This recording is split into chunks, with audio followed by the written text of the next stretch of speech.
नमस्कार दोस्तों। भारतीय जनता पार्टी कांग्रेस को हराना चाहती है। आम आदमी पार्टी कांग्रेस को हराना चाहती है। समाजवादी पार्टी नहीं चाहती है कांग्रेस पनपे और तृणमूल कांग्रेस यानी ममता बनर्जी की पार्टी भी नहीं चाहती है कांग्रेस पनपे। शरद पवार भी नहीं चाहते हैं कांग्रेस पार्टी पनपे और इसी तरीके से कई और दल हैं जो नहीं चाहते हैं कि कांग्रेस पनपे। तब सब मिलकर कांग्रेस को हराना है, कांग्रेस मुक्त भारत बनाना है। अडानी भी नहीं चाहते हैं कि कांग्रेस पड़े। तो होता क्या है, मोडस ऑपरेंडी देखिए। भारतीय जनता पार्टी हिंदू हिंदू हिंदू हिंदू चिल्लाती है, फिर सनातन बन जाती है। अरविंद केजरीवाल भी हिंदू हिंदू हिंदू चिल्लाते हैं और फिर सनातन बन जाते हैं। और तृणमूल कांग्रेस वो भी दुर्गा पूजा से लेके और तमाम सारे और हिंदू हिंदू चिल्लाती है और सनातनी बन जाते हैं। अखिलेश यादव भी सनातनी बन जाते हैं, खुद को चंद्रवंशी कृष्ण का वंशज बताने लगते हैं। अरविंद केजरीवाल तो खुद को कहते ही हैं कि वो कृष्ण जन्माष्टमी के दिन पैदा हुए थे, तो वो तो कृष्ण है। अब आप समझ लीजिए पूरे खेल को। तो इसी तरीके से ये सारे खेल चल रहे होते हैं। तो ये जब खेल चल रहे होते हैं तब दिल्ली का चुनाव हो रहा है। दिल्ली के चुनाव पे हम यदि बात करें तो उस पर हमें बात करनी पड़ेगी कि क्या भाजपा कह रही है, क्या आम आदमी पार्टी कह रही है। एक बड़ी अच्छी बात कही थी सरदार वल्लभ भाई पटेल ने। उन्होंने कहा था, कायर बहाने ढूंढते हैं और बहादुर जो होते हैं वो लड़ते हैं। निश्चित रूप से आज जब दिल्ली का चुनाव हो रहा है तो दिल्ली का चुनाव कभी मुद्दों पर जीतने वाली या क्रिएट किए गए मुद्दों पर जीतने वाली वो आम आदमी पार्टी आज दिल्ली में राजमहल की बात कर रही है। वो आज गुरुद्वारों के ग्रंथियों को 18,000 रुपए महीने देने की बात कर रही है। वो मंदिरों के पुजारियों को 18,000 रुपए देने की बात कर रही है। और इससे भी नहीं होता, तमाम भगवाधारियों के साथ खड़े होकर के अरविंद केजरीवाल कहते हैं कि हम अब सत्ता में आए तो सनातन सेवा समिति बनाएंगे। देखिए, जो कुछ भी करता है ऊपर वाला करता है, ये तो मैं दिल से मानता हूं। ऊपर वाला ये तय करता है कि किस काम के लिए उसे किसे चुनना है। हम तो केवल निमित्त मात्र हैं। अब आप सोचिए, तो इस तरीके से करके, और आपको याद होगा सरकार रहते हुए तीर्थ यात्रा, कहां की तीर्थ यात्रा? हिंदुओं की तीर्थ यात्रा की, उसके लिए काम कर रहे थे। बहुत अच्छा है। तो आपने दिल्ली के लिए क्या किया है? कोई जवाब नहीं। केंद्र सरकार यानी भारतीय जनता पार्टी से जब पूछा जाता है आपने दिल्ली के लिए क्या किया, कुछ नहीं किया।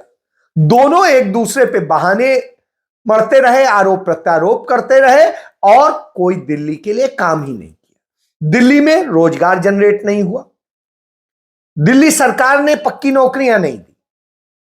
आउटसोर्स पर नौकरी रखने का जो भारतीय जनता पार्टी मोदी का एजेंडा है उसी पर केजरीवाल ने काम किया।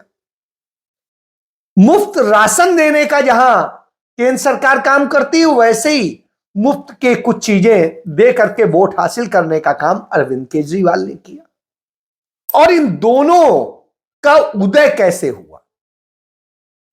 एक फर्जी गांधी बनाया गया जिसे कहा गया ये अन्ना नहीं गांधी है, आज की आंधी है और जाने क्या क्या। वो उसके पीछे दोनों खड़े हो गए और दोनों वहीं से निकले और वो पूरा आंदोलन आरएसएस ने प्रायोजित किया। उस विवेकानंद इंटरनेशनल फाउंडेशन ने किया जो अजीत डोभाल हेड करते थे, संस्थापक अध्यक्ष थे, और जिसने पूरी तरह से आरएसएस के एजेंडे को फॉलो किया। अब वो आंदोलन के बाद वो निकले और दिल्ली की सत्ता बदल दी। और दिल्ली से में तत्कालीन मुख्यमंत्री शीला दीक्षित के खिलाफ तमाम झूठे आरोप लगाए गए, तमाम भ्रष्टाचारी उन्हें बताया गया, उनके परिवार को बताया गया। लेकिन 11 साल बाद जब हम बात कर रहे हैं 12वें साल में, तो आता है कि साहब एक भी भ्रष्टाचार तो नहीं हुआ था। इसी तरीके से मनमोहन सिंह की सरकार पर तमाम भ्रष्टाचार के आरोप लगाए गए। लोकपाल का गीत भाजपा भी गा रही थी और केजरीवाल भी गा रहे थे। आज लोकपाल गायब है, कौन है आप नाम नहीं जानते हो। बहरहाल, और ऐसे में दोनों सत्ता में आ गए।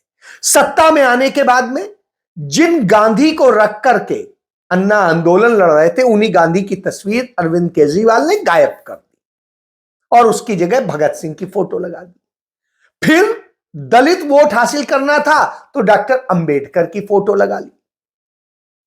उधर आरएसएस बीजेपी सदैव से गांधी से नफरत करती है और गोडसे, सावरकर सब जो हत्यारे हैं गांधी के। तो आप सोचिए, देश में दुनिया में जो पहला सावरकर के नाम पे कॉलेज बनाने की घोषणा होती है वो दिल्ली में होती है। दिल्ली सरकार की एनओसी चाहिए तो दिल्ली सरकार एनओसी दे देती है। अब आप समझ लीजिए कि यह होता है। दिल्ली में नरेंद्र मोदी ने गुजरात मॉडल पेश किया था देश के सामने, इन्होंने दिल्ली मॉडल बताया, स्वास्थ्य का, शिक्षा का और जाने क्या क्या। और जो बताया उसी के उलट हो गया।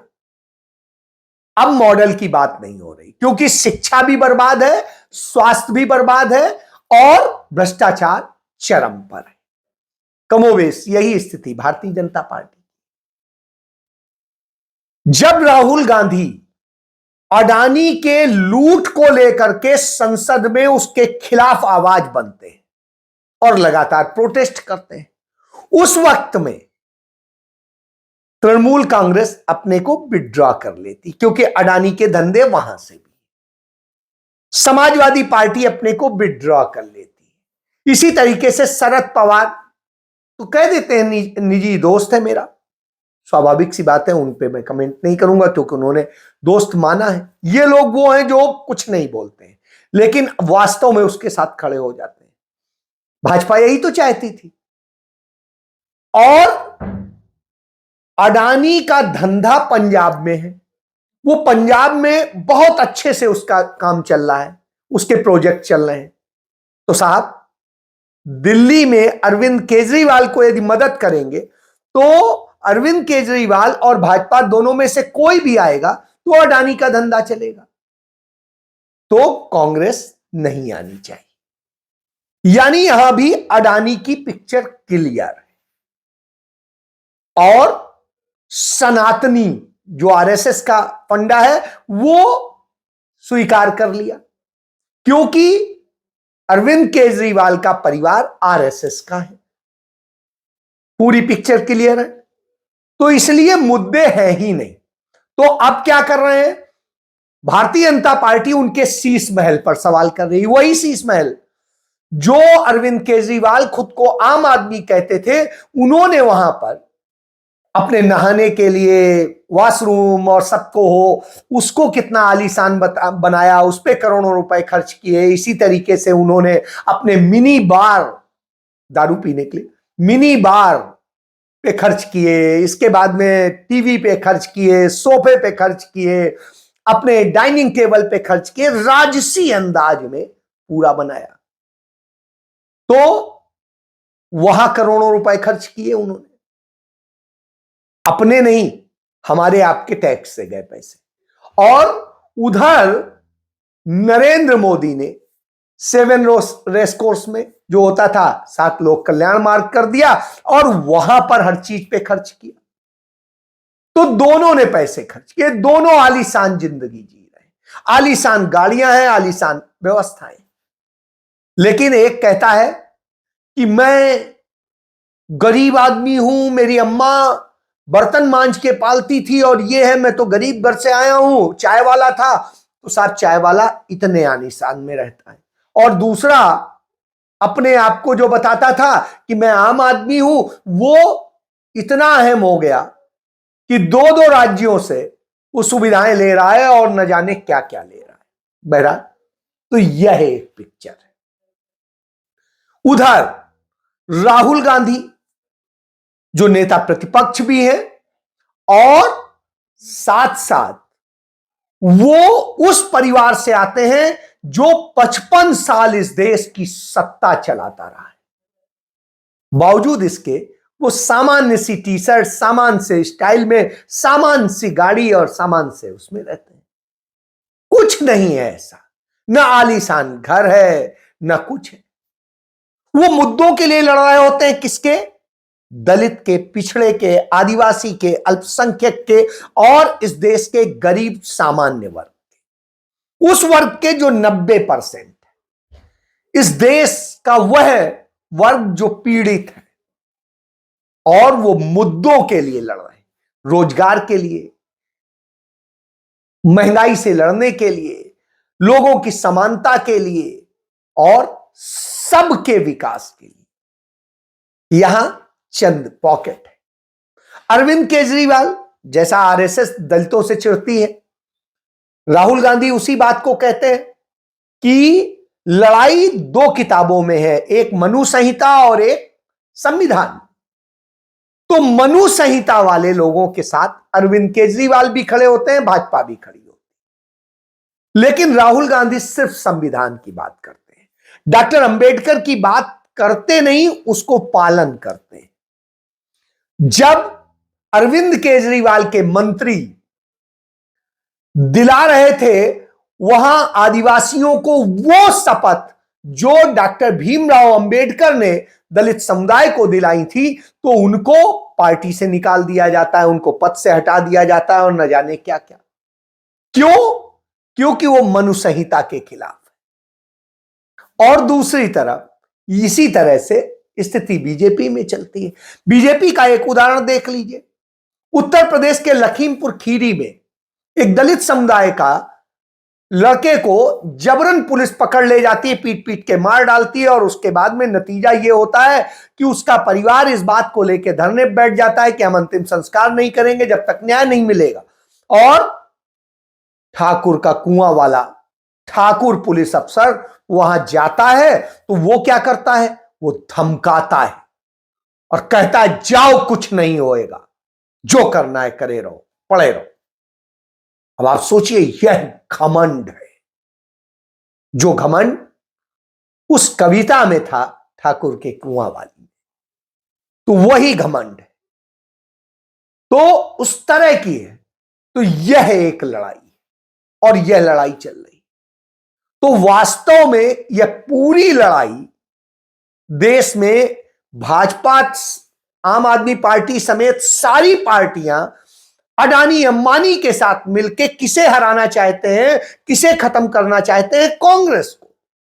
क्योंकि कांग्रेस मुक्त भारत का ही तो सपना आरएसएस ने देखा था। उसने आम आदमी पार्टी या समाजवादी पार्टी या कोई और पार्टी को खत्म करने का नहीं देखा था। तो यह सबूत है कि किस तरीके से इन्होंने यह किया है। और वक्त बेवक्त ये सारे लोग कहीं ना कहीं बीजेपी को सपोर्ट करते नजर आए। तो यह है, क्योंकि एक कांग्रेस है जो संविधान को लेकर चलती है, एक भाजपा और ये सभी दल हैं जो मनु संहिता के साथ चलते हैं। बस इतनी सी दिल्ली में लड़ाई। और इसीलिए इन दोनों दलों यानी भारतीय जनता पार्टी और आम आदमी पार्टी के पास वहां कोई मुद्दा नहीं। समाजवादी पार्टी और टीएमसी दोनों ने समर्थन दे दिया अरविंद केजरीवाल को बगैर किसी शर्त के। कांग्रेस अकेले लड़ रही और लड़ रही है, मुद्दे की बात कर रही है। वो महिलाओं को यदि 2500 देने का घोषणा करती है तो वो अपने राज्य जहां पर उसकी सत्ता है वहां वो दे रही है। चाहे कर्नाटक हो, वहां 2000 का वायदा किया था, दे रही है। हिमाचल में वायदा किया था, वहां दे रही है। और झारखंड में अभी चुनाव हुआ, वहां वायदा 2500 का किया था, वहां दे रही है हर महीने। इसके अलावा राजस्थान में कांग्रेस ने चिरंजीवी योजना के तहत 25 लाख तक का इलाज मुफ्त देने का किया था, वही उसने दिल्ली में घोषणा कर दी। यानी जो वो कर चुकी है वही कह रही है। तेलंगाना में उसने महिलाओं को कहा वो दे रही है, तो वही चीज कही। तो स्वास्थ्य को लेके हो, शिक्षा को लेकर के हो, या किसी भी और फील्ड में हो, कांग्रेस वही वायदे कर रही है जो वो करती है। कोई भी ऐसा वायदा नहीं। लेकिन अरविंद केजरीवाल ने जो वायदे किए वो पूरे नहीं किए, चाहे पंजाब में हो, चाहे आकर के दिल्ली में हो। और रोजगार कहीं नहीं दिया, आउटसोर्स वाला धंधा अपनाया नौकरी के नाम पर। तो यानी पक्की नौकरी कहते थे, पक्की नौकरी नहीं। तो ये वही मॉडल है जो मोदी का मॉडल है। क्यों? क्योंकि अडानी की फंडिंग, आरएसएस के निर्देश वही लागू होते हैं और वही सनातन धर्म की पताका लेके खड़े हो जाते हैं। तो अब आप खेल को समझ चुके हो, ये समझ जाएंगे तो आप सही विकल्प ढूंढ लेंगे, नहीं तो आप इसी एजेंडे में फंसे रहिए। तो यह एक सत्य है, इसको जितना जल्दी पहचानेंगे ज्यादा अच्छा रहेगा। जय